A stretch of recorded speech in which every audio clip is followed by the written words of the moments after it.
Ma femme m'a laissé avec 2 enfants, un crédit et une liste de courses collée sur le frigo, comme si elle rentrait dans 1 heure.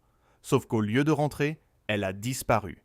Et le pire, ce n'est pas qu'elle soit partie. C'est ce que j'ai découvert après. Je m'appelle Julien. J'ai 41 ans. J'habite à Lyon, dans un appartement trop cher du côté de Montplaisir, avec une cuisine minuscule, un syndic inutile et des voisins qui savent tout avant tout le monde. Pendant longtemps, j'ai cru que ma vie était solide, pas spectaculaire, pas instagrammable, juste solide, un travail correct dans une boîte d'assurance, 2 enfants en bonne santé, une femme que je pensais connaître, et cette routine un peu terne qu'on critique beaucoup, jusqu'au jour où on se retrouve seul à la rêver. Émilie disait souvent qu'on avait de la chance, qu'on avait construit quelque chose de beau. Je la croyais. J'étais peut-être naïf, mais pas aveugle. Enfin, c'est ce que je pensais. Au début, les changements ont été subtils, presque élégants. Un nouveau parfum, plus cher, plus sec, plus froid. Des rendez-vous tardifs qui tombaient toujours les soirs où j'étais coincé avec les devoirs de Milo et les crises de fatigue de Chloé. Un intérêt soudain pour des restaurants où les portions sont minuscules et l'addition humiliante. Des phrases comme « j'ai besoin d'exister autrement » ou « j'étouffe un peu dans le quotidien », ce genre de phrases qui sonnent profondes quand on les dit avec un verre de vin blanc à la main, et vaguement insupportables quand c'est vous qui videz le lave-vaisselle derrière. Je ne suis pas le genre d'homme à surveiller un téléphone ou à jouer au mari parano. J'ai toujours trouvé ça misérable. Si quelqu'un veut mentir, il mentira avec ou sans code Face ID. Mais Emily a commencé à sourire à son écran d'une manière nouvelle. Pas le sourire banal, pas celui d'un message de copine ou d'un colis Vinted enfin expédié. Non, un sourire intérieur, presque lumineux. Le sourire d'une personne qui vit quelque chose ailleurs et qui rentre quand même dormir chez vous. Il y avait aussi ses absences mentales. Elle hochait la tête sans entendre, oubliait les horaires du judo, ratait les réunions de l'école, laissait Chloé raconter sa journée dans le vide, puis se rattrapait avec un cadeau absurde acheté à la Fnac ou chez Sephora, comme si la tendresse pouvait se compenser en tickets de caisse. Un soir, dans un café près de Pardieu, je l'ai rejointe par hasard. Enfin, par hasard. Disons que mon rendez-vous client s'était terminé plus tôt, et que j'avais eu la brillante idée de m'offrir un espresso avant de rentrer. Je l'ai vue avant qu'elle me voie. Elle était en terrasse avec un homme en chemise bleu pâle. Le genre lisse, propre, trop sûr de lui, montre discrètement cher. Posture de cadre qui confond assurance et importance. Il la faisait rire. Pas rire poliment, pas rire socialement. Non. Rire avec la tête penchée et la main sur la bouche. Son rire à elle, celui que je n'entendais plus à la maison depuis des mois. Je suis resté planté 3 secondes, ce qui est très long. 3 secondes, quand votre mariage commence à se décomposer devant une corbeille de viennoiserie. Elle m'a finalement aperçu. Son visage s'est figé. Lui s'est retourné. Calme, presque amusé. Elle s'est levée trop vite. « Julien, qu'est-ce que tu fais là ?» La question était magnifique, presque artistique, comme si c'était moi, l'intrus dans ma propre vie. J'ai répondu « Je pourrais te demander pareil ». Elle a bredouillé « C'est Ryan ». Un collègue. On préparait la présentation de lundi. J'ai regardé la table. 2 verres de chardonnay, une assiette de tapas. Son téléphone face contre table. L'ambiance PowerPoint était audacieuse. Ryan m'a tendu la main. J'ai hésité une demi-seconde, juste pour le plaisir de le laisser suspendu dans son élégance. Enchanté, j'ai dit, sans être enchanté du tout. Émilie a voulu normaliser la scène. Elle a parlé trop vite, trop haut. Avec ce ton de femme qui sent la catastrophe approcher et qui essaie de la maquiller en malentendu, sur le chemin du retour, elle s'est vexée avant même que je pose une question. C'est pratique. La défense préventive. Tu deviens étouffant. Julien, tu analyses tout. On ne peut même plus boire un verre avec un collègue sans passer devant le tribunal conjugal. J'ai répondu, ce n'est pas un tribunal. Émilie, c'est juste ma vie. Et j'aimerais savoir à partir de quand je suis devenu un figurant. Elle n'a rien dit. Elle a regardé par la fenêtre du tram comme dans un film français un peu prétentieux. Et moi, pour la première fois, j'ai senti quelque chose de net. Pas encore la certitude. Non. La certitude vient plus tard, quand elle peut vous achever proprement. Non. Ce soir-là, j'ai senti la fissure. La vraie. Celle qu'on ne rebouche pas avec un week-end en amoureux ou un dîner chez des amis. À partir de là, tout a accéléré. Émilie rentrait plus tard, partait plus tôt, verrouillait son téléphone, jusque pour aller chercher le pain. Elle s'est mise à parler d'elle, à la troisième personne morale. J'ai sacrifié beaucoup de choses. J'ai besoin qu'on me voie, qu'on me reconnaisse. J'ignorais qu'élever ses enfants, payer un crédit et partager une vie relevait désormais de l'invisibilité sociale. Puis il y a eu le détail qui a tout déplacé. Un mercredi matin, en cherchant un certificat de mutuelle dans le tiroir du bureau, je suis tombé sur un reçu d'hôtel à Annecy. 2 nuits, chambre double, un mardi et un mercredi, précisément les jours où elle m'avait juré être en séminaire à Dijon. J'ai regardé la date, puis la signature. Émilie n'était pas seulement en train de me mentir. Elle s'organisait, elle investissait dans le mensonge, avec méthode, avec confort, presque avec application. Ce soir-là, j'ai attendu qu'elle rentre. Les enfants dormaient. Le salon sentait le linge propre et la fatigue. J'avais le reçu dans la poche. Elle a posé son sac, m'a regardé. Et avant même que j'ouvre la bouche, elle a compris que quelque chose venait de se terminer. Sauf que je ne savais pas encore quoi, ni à quel point le pire m'attendait dès le lendemain matin, accroché au frigo, sous un aimant de Disneyland. Le lendemain matin, j'ai trouvé un mot sous l'aimant Mickey. Et franchement, quitter son mari avec l'aide logistique de Disneyland, il fallait oser. Il y avait écrit « J'ai besoin de partir, de me retrouver. Ne me cherche pas. Les enfants seront mieux avec toi. » Pour l'instant. J'ai relu cette formule 3 fois. Comme si elle pouvait finir par devenir moins obscène, elle venait d'abandonner Milo et Chloé comme on reporte un abonnement à la salle. Avec une petite nuance de développement personnel pour faire plus propre, je suis resté debout devant le frigo en caleçon, le mot à la main, pendant que la cafetière faisait un bruit de vieille locomotive et que Chloé appelait depuis sa chambre parce qu'elle ne retrouvait pas sa peluche. La vraie vie a ce talent insupportable. Elle continue, même quand la vôtre vient de prendre un coup de marteau. J'ai rangé le papier dans la poche de mon gilet, j'ai retrouvé la peluche, préparé les tartines, signé un mot pour l'école, noué un lacet, essuyé du chocolat sur une joue. Répondu « Non, maman n'est pas partie en voyage. » Enfin, pas exactement. Et à 8h12, j'étais déjà dans la voiture avec 2 enfants à déposer et une bombe nucléaire dans la poitrine. Au bureau. J'ai tenu 2 heures avant de sortir m'asseoir sur un banc. J'ai appelé Émilie, messagerie, puis encore, puis WhatsApp, un message lu sans réponse. J'ai appelé sa sœur, Camille. Silence gêné, puis cette phrase admirable de lâcheté. Je crois qu'elle a besoin d'espace. J'ai regardé le ciel gris au-dessus de Lyon, et j'ai pensé que l'espace, elle en avait pris beaucoup, y compris le mien. Le soir, j'ai ouvert notre compte commun. Et là, j'ai compris que le mot sur le frigo n'était pas une fuite improvisée. C'était une opération, virement étalé sur plusieurs semaines, petit montant pour ne pas alerter, paiement dans des boutiques où Émilie n'avait jamais mis les pieds avant, réservation Airbnb à Aix-en-Provence, billets de train, restaurant, et surtout, un retrait plus lourd effectué 3 jours plus tôt. Presque tout ce qu'on gardait de côté pour le rattrapage du crédit et la chaudière de l'appartement, cette femme n'était pas partie se retrouver. Elle avait vidé le canot avant de quitter le navire. J'ai appelé la banque le lendemain. Rendez-vous d'urgence. Conseillère crispée. Ton compatissant calibré. Monsieur, comme il s'agit d'un compte joint. Les mouvements étaient autorisés. Bien sûr, en France, on peut parfois ruiner quelqu'un très légalement. C'est une élégance administrative. Je suis ressorti avec une brochure sur la gestion budgétaire et l'envie très modérée d'encadrer quelqu'un. J'ai commencé à vendre ce qui pouvait l'être. La vieille moto que je n'utilisais plus. La cave à vin offerte par mon beau-père. Quelques meubles.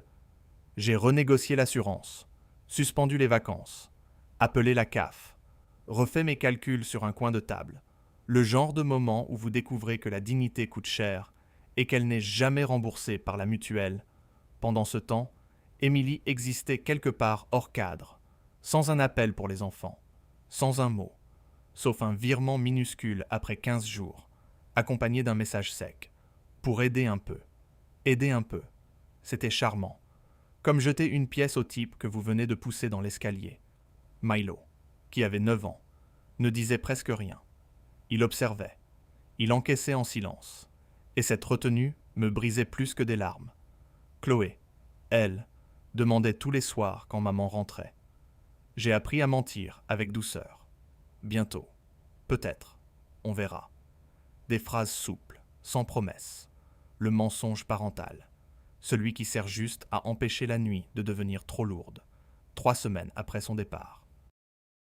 En cherchant des papiers pour le notaire de l'immeuble, j'ai pris son ancien ordinateur portable, celui qu'elle disait fichu.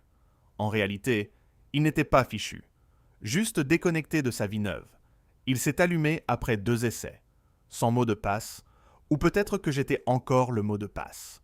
Ce qui était d'un goût douteux, j'ai trouvé des dossiers anodins, des factures, des CV, des photos des enfants, puis une sauvegarde de messages, pas cachée, presque laissée là comme une insulte supplémentaire ou une preuve de son arrogance. Ryan apparaissait partout. Au début, c'était banal. Réunion, plaisanterie, café.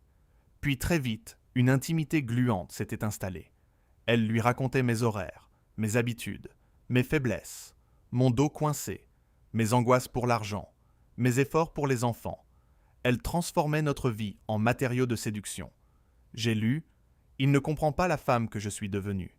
Puis, avec lui, j'ai l'impression d'être enfin choisi. Celle-là m'a fait rire. Un rire court, sec, presque élégant, puisque visiblement dépouiller son mari et abandonner ses enfants relevait désormais du choix de soi. Mais le pire n'était même pas l'histoire avec Ryan. Le pire, c'était la date des premiers messages sérieux. Il remontait à 17 mois avant son départ. 17 mois, pendant lesquels elle m'embrassait le matin, réservait des déjeuners de parents d'élèves, choisissait un canapé avec moi, et couchait quelque part dans sa tête avec un autre homme, bien avant de partir. J'ai continué à lire, malgré moi. Comme on appuie sur un bleu pour vérifier qu'il fait encore mal, et au milieu d'un échange, une phrase a tout gelé. Ryan écrivait « Quand tout sera réglé, tu n'auras plus à mentir pour l'argent non plus. » J'ai relu la ligne plusieurs fois. Pour l'argent non plus. Cela voulait dire qu'il n'y avait pas que l'adultère. Il y avait autre chose. Quelque chose de plus froid, de plus préparé. Et en fouillant encore, j'ai trouvé un PDF scanné. Un document que je n'aurais jamais dû voir, avec mon nom, sa signature, et une date qui me donnait soudain une très bonne raison de ne plus croire au hasard. Le PDF, c'était une demande de rachat partiel sur notre assurance vie, avec ma signature en bas. Sauf que ce n'était pas ma signature. C'était sa version à elle de ma signature. La copie appliquée d'une femme qui avait eu des années pour m'observer signer des chèques, des autorisations scolaires et des devis de plombier. J'ai regardé le document, puis la date, puis de nouveau la signature, et j'ai senti ce calme très particulier qui arrive quand la douleur change de catégorie. On ne parle plus d'un couple qui se défait. On parle d'une opération menée avec méthode. Émilie ne m'avait pas seulement trompé. Elle m'avait utilisé, ce qui, à bien y réfléchir, était assez cohérent avec son nouveau goût pour les gens qui parlent de liberté en business class. Le lendemain, j'ai pris rendez-vous avec la banque, puis avec un avocat recommandé par une collègue. Maître Dufour, cabinet sobre près des Brotteaux, plante verte fatiguée à l'entrée, machine à café sinistre, et cet art très français de vous annoncer une catastrophe avec une politesse impeccable, il a parcouru les pièces, le mot de départ, les relevés, le reçu d'hôtel, les captures de messages, le faux document, puis il a retiré ses lunettes et m'a dit « Votre épouse a probablement estimé que vous ne vérifieriez rien avant longtemps. » J'ai répondu « Elle me croyait amoureux », ce qui, juridiquement, n'est pas un excellent système d'alarme. Il a presque souri. Presque. Chez certains avocats, c'est l'équivalent d'une accolade. Il m'a conseillé de tout figer. Compte, preuves, échange, de ne pas écrire sous le coup de la colère, de demander rapidement des mesures pour les enfants, et surtout de partir du principe qu'Emily reviendrait avec une version très travaillée des faits. Il avait raison. 3 jours plus tard, elle m'a enfin appelé. Numéro masqué, évidemment. La noblesse aime l'anonymat. J'étais dans la cuisine en train d'essayer de convaincre Chloé que les coquillettes au beurre étaient un dîner festif. Quand le téléphone a vibré, sa voix a traversé la pièce comme une odeur qu'on croyait partie. Julien, je voulais savoir comment vont les enfants. J'ai eu un petit silence, pas dramatique, pas théâtral, juste ce qu'il faut pour lui faire sentir le vide exact de sa question. Ils vont avec le parent qui est resté. J'ai dit. Elle a soupiré. Ce soupir de femme contrariée, d'être renvoyée à ses actes plutôt qu'à ses intentions. J'essaie de faire les choses proprement. Proprement. J'ai regardé mes factures empilées. La chaise bancale, que je n'avais pas encore réparée, le cahier de liaison ouvert sur la table, et j'ai pensé que nous n'avions clairement pas la même définition de l'hygiène. Je lui ai parlé de l'assurance vie, du faux document, elle a nié trop vite, puis s'est lancée dans une explication fumeuse. C'était administratif. Ryan connaissait quelqu'un. On allait régulariser. Régulariser. Encore un mot magnifique. On aurait dit un communiqué de préfecture après une petite catastrophe ferroviaire. J'ai compris pendant cet appel qu'elle ne regrettait pas ce qu'elle avait fait. Elle regrettait seulement que je l'ai compris. À partir de là, j'ai cessé d'attendre une vérité de sa part. C'était reposant, presque thérapeutique. Pendant que l'avocat avançait, la vraie bataille se jouait à la maison. Les matins où Milo disait qu'il avait mal au ventre les jours de sport. Les soirs où Chloé s'endormait sur le canapé, parce qu'elle avait voulu m'attendre. Les réunions à l'école où je me retrouvais seul au milieu des couples coordonnés avec leurs gourdes en inox et leur sérénité de catalogue bio. Au début, les autres parents me regardaient avec cette compassion floue qu'on réserve aux gens dont la vie a eu la mauvaise idée de devenir visible. Puis j'ai appris à rendre ça inconfortable pour eux, quand une mère m'a demandé, avec la douceur indiscrète des gens bien élevés, et leur maman, elle est en déplacement. J'ai répondu, depuis plusieurs semaines, oui, quelque part entre la fuite et l'oubli. Après ça, curieusement, on m'a laissé tranquille. L'hiver est arrivé d'un coup, avec les factures de chauffage, les rhumes des enfants, et le TER annulé le seul jour où j'avais une réunion importante à Grenoble. J'ai commencé à vivre à l'euro près, à cuisiner mieux pour moins cher, à faire les lessives la nuit, à remplir des dossiers CAF comme si je préparais un concours administratif de haut niveau. J'étais épuisé, nerveux, parfois injuste, puis honteux de l'avoir été. Mais je tenais parce qu'il n'y avait personne d'autre pour tenir à ma place. Un samedi de décembre, Milo m'a demandé sans me regarder. Si maman revient, tu la laisses rentrer. La question est tombée pendant que j'épluchais des pommes de terre, avec la radio en fond et l'odeur d'oignon dans l'appartement, c'est-à-dire au milieu de quelque chose de banal, donc de redoutable. J'ai posé l'économe, j'ai réfléchi une seconde, puis j'ai dit « Rentrez où ?» Il a levé les yeux vers moi, et j'ai compris que lui aussi, malgré son âge, avait déjà saisi l'essentiel.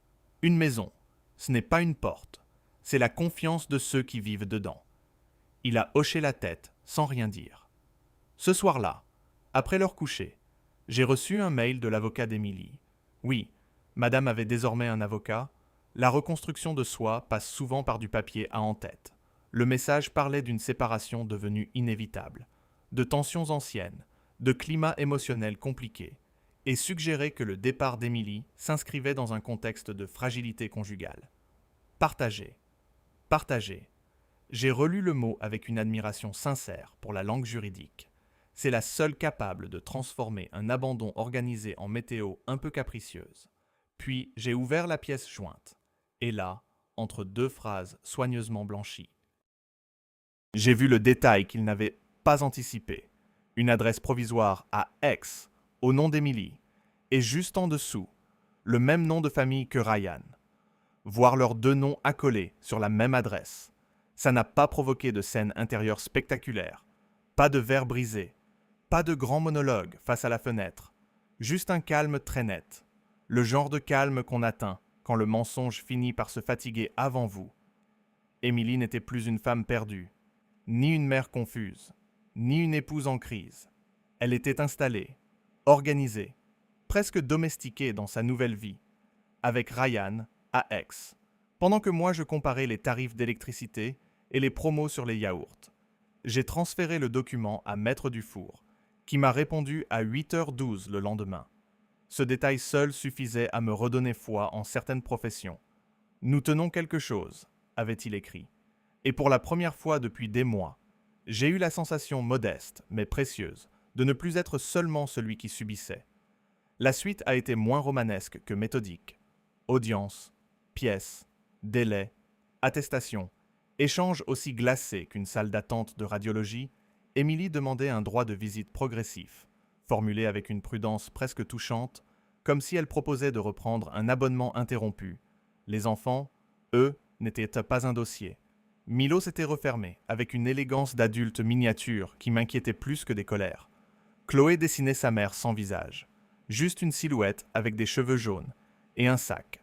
Un psychologue scolaire m'a dit « Les enfants mettent parfois du blanc, là où il y a eu trop de manque. » J'ai répondu que chez nous, le manque avait aussi pris l'épargne et la cafetière. Il n'a pas ri. Les psychologues ont parfois l'humour sous assistance respiratoire. Les premières visites ont été un désastre propre. Émilie arrivait avec des cadeaux trop chers, des vêtements mal choisis, des intentions impeccables et aucun sens du réel. Elle parlait aux enfants comme à des invités qu'il fallait reconquérir, alors que moi, je connaissais par cœur l'emplacement des pansements, les notes de dictée, les cauchemars de Chloé à 3h du matin. Un mercredi, elle a voulu emmener Milo au cinéma, il a dit non. Simplement non. Sans colère, sans drame. Et cette syllabe a eu sur elle l'effet d'une gifle invisible. Après la séance chez le médiateur familial, elle m'a attrapé dans le couloir. « Julien, tu montes les enfants contre moi. » J'ai tourné la tête vers elle. Calme, presque aimable. « Émilie, tu t'es absentée toute seule. Ne me demande pas de faire le service après-vente. » Elle a blêmi.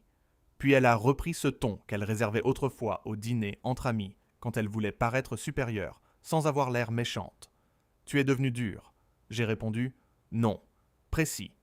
La précision passe souvent pour de la dureté, chez ceux qui vivaient confortablement dans le flou. Les années ont ensuite fait leur travail. Ce travail lent, ingrat, splendide, celui qui ne fait pas de bruit. J'ai changé d'appartement pour un plus petit à Villeurbanne, plus lumineux, moins cher, avec une boulangerie au coin et une école accessible à pied. J'ai refusé la honte. J'ai appris à tresser des cheveux, à repasser des chemises d'enfant, à signer seul les papiers de rentrée, sans avoir l'impression d'être la moitié de quelque chose. On a fabriqué nos habitudes. Les crêpes du dimanche, le film nul du vendredi. Les trajets en métro où Milo faisait semblant de ne pas aimer me parler, puis me racontait tout juste, avant Charpennes. Je n'étais plus en survie. J'étais devenu un père solide, un homme plus sec peut-être, mais plus juste. Et surtout, je n'attendais plus rien d'Émilie. Puis 7 ans ont passé.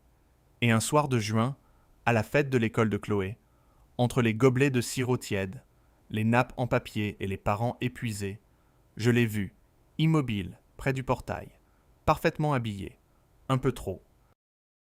Comme quelqu'un qui croit qu'on peut encore rattraper le temps avec une belle veste, elle regardait nos enfants rire avec moi.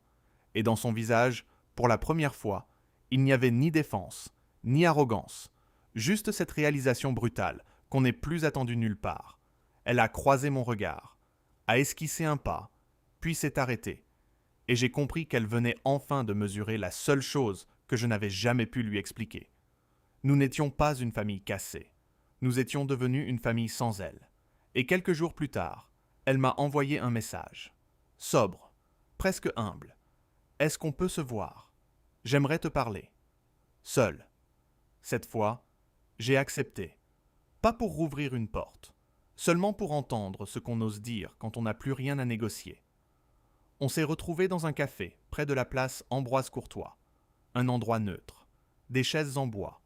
Un serveur fatigué. Des gens qui tapaient sur leur ordinateur, comme si leur vie en dépendait.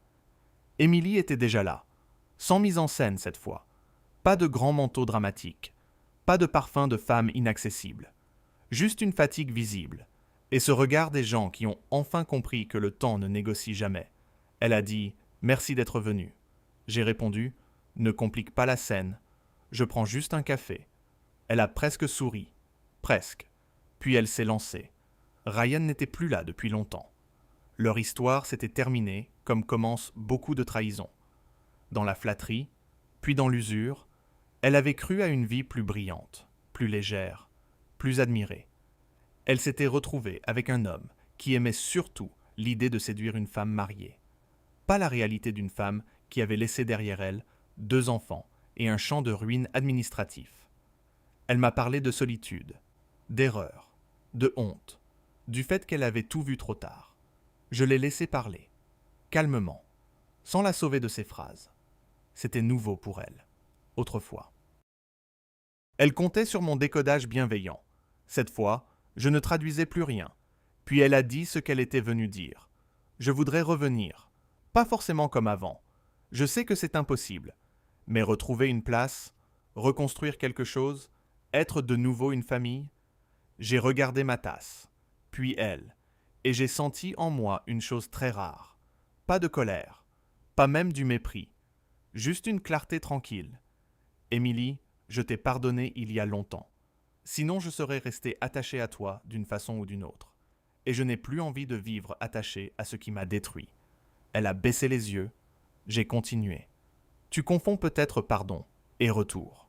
Ce n'est pas la même chose. Le pardon, c'est ce que j'ai fait pour avancer. Le retour, c'est ce que je refuse pour nous protéger. Elle a murmuré. Je suis leur mère. J'ai répondu. Oui. Et ça, personne ne peut l'effacer. Mais une mère, ce n'est pas seulement un fait biologique ou une apparition à la fête de l'école dans une belle veste. C'est une présence, une continuité, des années de petits gestes que personne n'applaudit. Elle a eu les larmes aux yeux, pas les miennes, les siennes. Et pour la première fois, ça ne m'a pas fait vaciller. Elle m'a demandé s'il y avait quelqu'un dans ma vie. J'ai dit oui, depuis un moment. Quelqu'un de stable, de simple, de solide. Quelqu'un qui n'a jamais essayé de remplacer qui que ce soit. Juste d'ajouter de la paix, là où il y avait eu du fracas. C'était vrai. Claire faisait désormais partie de notre quotidien. Doucement, intelligemment. Les enfants l'aimaient sans conflit, parce qu'elle n'avait jamais exigé d'être aimée. Émilie a fermé les yeux une seconde, comme si cette information achevait le décor. Alors elle a demandé « Et nous, il reste quoi ?» J'ai répondu « La vérité. Enfin, et une possibilité. Si tu veux vraiment faire quelque chose de bien, sois présente pour eux. Sans théâtre, sans rattrapage spectaculaire. Sans te raconter que tu peux revenir au point de départ. Ce point n'existe plus. On l'a enterré depuis longtemps. » Elle a hoché la tête, lentement, comme quelqu'un qui signe enfin le contrat réel, pas celui qu'elle avait imaginé. On s'est levé. Elle a dit « Je suis désolé ». J'ai répondu « Je sais ». Et cette fois, je le pensais. Dehors. Le ciel était clair.